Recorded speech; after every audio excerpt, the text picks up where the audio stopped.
Very good evening to all of you guys. Now we are moving towards the daily topic.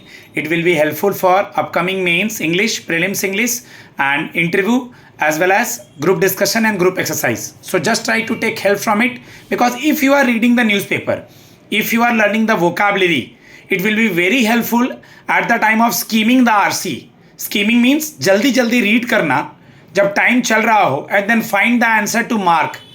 Okay, start from Tanuja.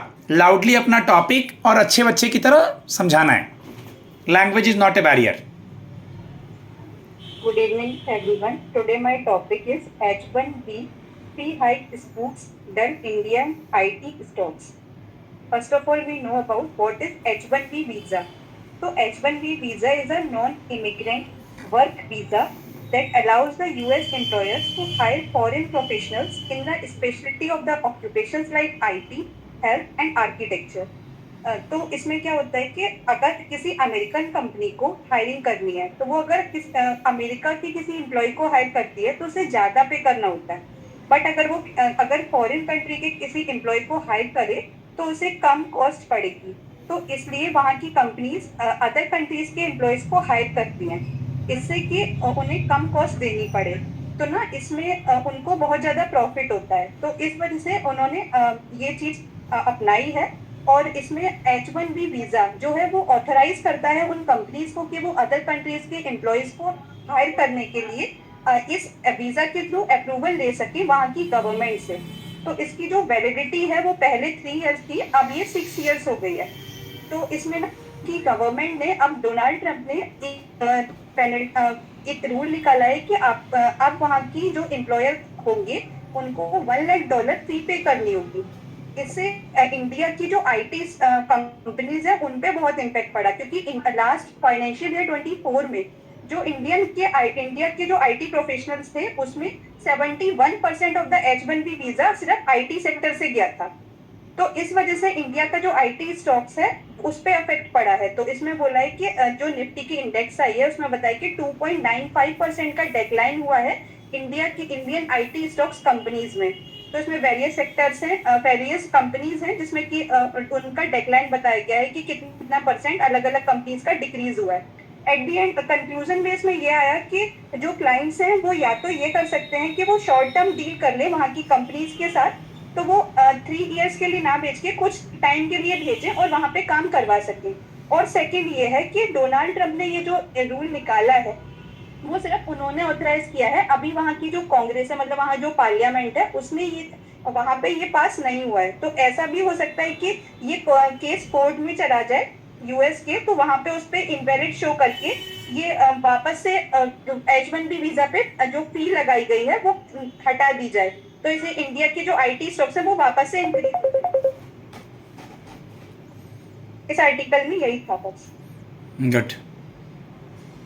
Next. Next मेरा good evening everyone. तो मेरा जो article है आज related है थोड़ा सा ना तन्वी तुम्हारी तरफ से ना नेटवर्क इशू है, थोड़ी तरह से ना नेटवर्क इशू है. तो अगर तुम बालकोनी वगैरह में आना चाहो या वहां से मूव करना चाहो. हाँ कि नहीं गाइस? हर एक 2 शब्द के बाद एक शब्द गायब हो जा रहा है. तनुजा बढ़िया था, तीनों आर्टिकल कल के बिजनेस पेज में था, अभी सही आ रहा है, लेकिन गायब ना हो बस याद रखना.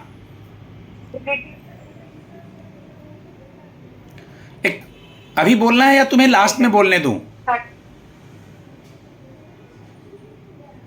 नहीं अभी बोल दूंगी सर, अभी आवाज आ रही है तो एक बार देख लो. बोलो. तो इसका टाइप है house hold spending can boost the economy but it needs a jump start. इसका इंट्रो में बता देती हूँ कि इसमें क्या है कि जो ये ऑथर है वो बोल रहे हैं कि जैसे यूएस ने अभी टैरिफ लगाया हमारे ऊपर, पहले 25% था, अगस्त में, सितंबर में 50% हो गया. तो इसका मतलब ये है कि हम एक्सपोर्ट तो नहीं कर पाएंगे. अभी एक्सपोर्ट करेंगे तो इसमें इतना इफेक्ट नहीं होगा.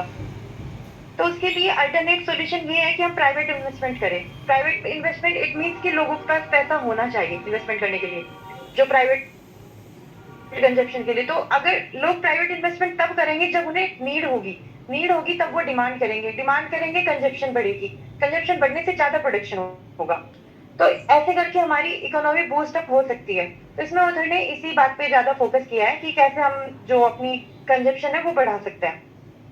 तो इसका इंट्रो में यही था. अब मैं इस आर्टिकल के बारे में बता देती हूँ कि इसमें जो ऑथर कह रहे हैं कि मोदी गवर्नमेंट की वजह से हम थैंक्स कर रहे हैं कि मोदी गवर्नमेंट की वजह से हमारा जो एक इंफ्रास्ट्रक्चर का 3-4 मेन पिलर होते हैं, export, infrastructure, health and services and एक होता है प्राइवेट कंजप्शन। तो इसमें से एक्सपेंडिचर तो हमारा सही चल रहा है, उसकी जो ग्रोथ है वो ग्रेजुअली चल रही है एक्सपेंडिचर की, बट एक एक्सपोर्ट है उस पर थोड़ा सा हम लड़खड़ा गए हैं कुछ टाइम पहले से, अभी जब से यूएस ने टैरिफ वगैरह लगाए हैं।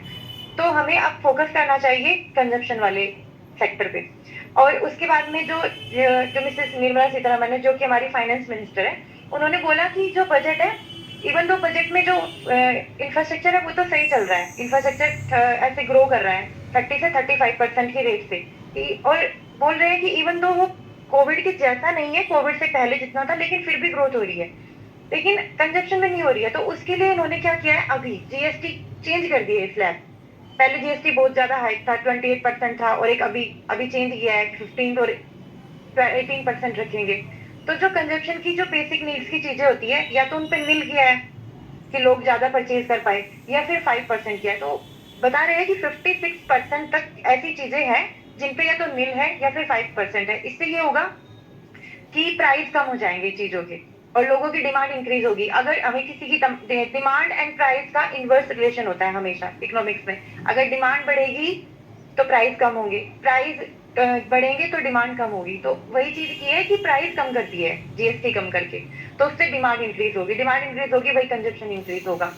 फिर इसके बाद मैं कंक्लूड करूंगी इस बात को कि जो इसमें ऑथर है वो बोल रहे हैं कि सिंपली बस हमें दो चीजों पे फोकस करना है, या तो हम लोगों को सब्सिडी वगैरह दे, डायरेक्ट पैसा दे, या फिर हम दूसरा चीज हो सकता है कि उनको जो कमोडिटीज के प्राइस है उनको कम कर दे। तो गवर्नमेंट प्रेफर कर रही है कि हम कमोडिटीज के प्राइस कम कर देंगे, इसीलिए जीएसटी में इतने रिफॉर्म्स किए हैं।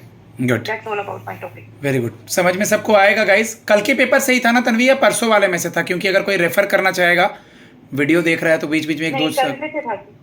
Okay, next. Next, my answer. So today my topic is about the growing relevance of traditional medicine. So this context is about the significance of the traditional medicine globally. World Health Organization it highlighted that traditional medicine is practiced in 88% of its member states, and which is equivalent to 170 out of 194 countries.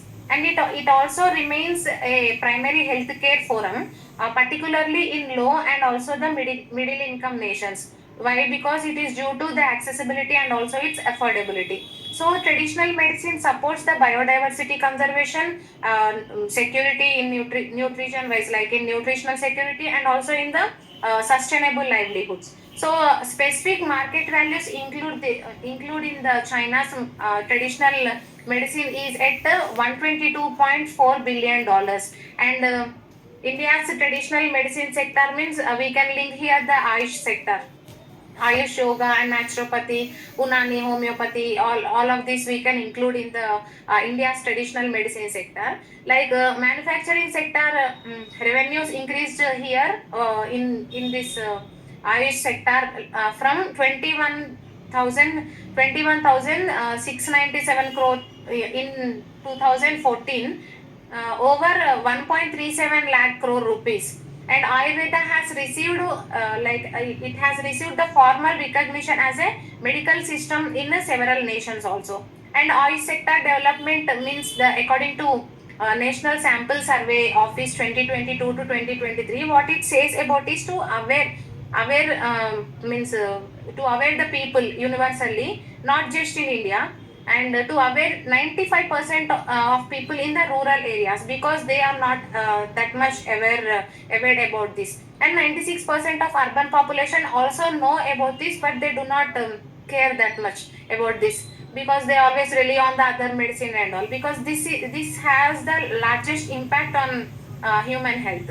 And all the research and global outreach, what said means India has significantly invested in the Ayush research through in many institutions, like it has focused on clinical validation, standardization of drugs, and also the integrative care models, and also so this India has signed many bilateral agreements with institutional partners globally. So here I means in the ultimate conclusion will be here. Ayurveda core philosophy offers solution for many lifestyle diseases and climate change also, and it is extending beyond the human wellness to veterinary care and plant health, and also the diseases who means diseases which are means the diseases human beings are suffering from. All these things are we can link here with the philosophy of Ayurveda core. So here we can link the 2025 theme of Ayurveda Day also. Like the theme of 2025 Ayurveda Day for this year is Ayurveda for people and planet, emphasizes a holistic approach towards the nurturing all life forms. So this is it. Thank you. Good. Hello everyone. Good evening. सुनो आप welcome.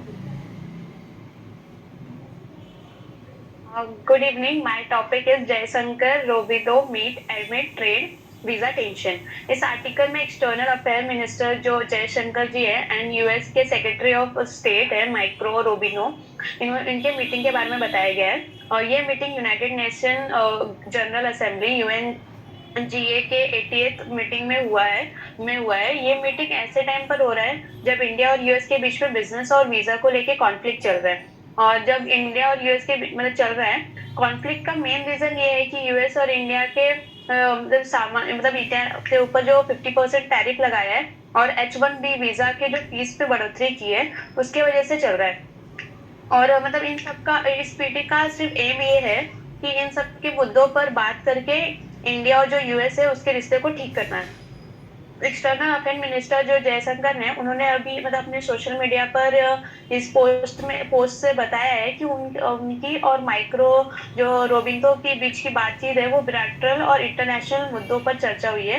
उन्होंने ये भी बोला है कि अपनी priority और प्रोग्रेस के लिए वो हमेशा टच में रहेंगे या मीटिंग करते रहेंगे।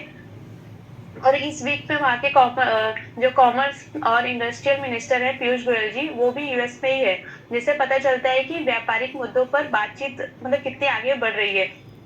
आगे ये भी बोला है कि ये मंथ में जो 5th ऑफिशियल मीटिंग विजिट हुआ है उनका वहाँ पर ये 9th मंथ में। और ये एक्सटर्नल अफेयर मिनिस्टर ने ऑस्ट्रेलिया और जापान के साथ कॉर्न मीटिंग भी रखी है। और आगे मतलब समिट हो जो आगे कॉर्ड समिट है उसमें डोनाल्ड ट्रंप जो यूएस के जो प्रेसिडेंट है और भी कॉर्न मिनिस्टर पार्ट ले सकते हैं। और इस मीटिंग में उनकी चर्चा की भी उम्मीद की गई है। तो बस इसमें यही बताया आर्टिकल में कि इस मीटिंग के मतलब यूएस और इसके मीटिंग के साथ कैसे करने के लिए सब रिश्तों को ठीक करने के लिए ये मीटिंग की जा रही है। गुड। कल के फ्रंट पेज में था ये आर्टिकल गाइस, और अभी जो भी चल रहा है इंडिया और यूएस के बीच में टसल उसको लेकर के ये इंपॉर्टेंट आर्टिकल था। Okay Adarsh. Hello everyone. My topic is US to remote on. थोड़ा पास से बोलो ना, वॉइस बिल्कुल कम आ रहा है। सर मेरा फोन तो बैटरी। Hello everyone. आप इस आर्टिकल में जो ईरान का शाहबाज पोर्ट है उसके बारे में मेंशन है। लाइक ये जो पोर्ट ईरान का इसको इंडिया यूज करता है एक्सपोर्ट के लिए। लाइक जो गुजरात का कांडला वाला जो पोर्ट है उससे अगर कुछ एक्सपोर्ट करना होता है लाइक मिडिल ईस्ट कंट्रीज या अफगानिस्तान में तो वो इस पोर्ट को यूज करता है। और ये जो दो कंट्रीज है इंडिया और ईरान ये दोनों में मिलकर इसको